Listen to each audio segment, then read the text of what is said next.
again the year before. We had the opportunity as an Ahmadiyya to visit London, and when the idea was proposed to us, I was taken aback because of what the expense would be, that's been involved in making a trip to London.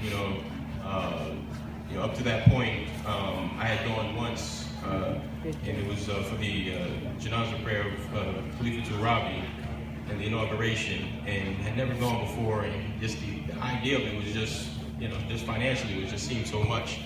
And, but I said, okay, our opportunity to meet our Khalifa, to present ourselves before him and get that response. I paid for the ticket. Somehow, miraculously, my bank account adjusted, things worked out, and by the time this next opportunity was coming up, everything had been cleared, and somehow my finances had come back to balance miraculously.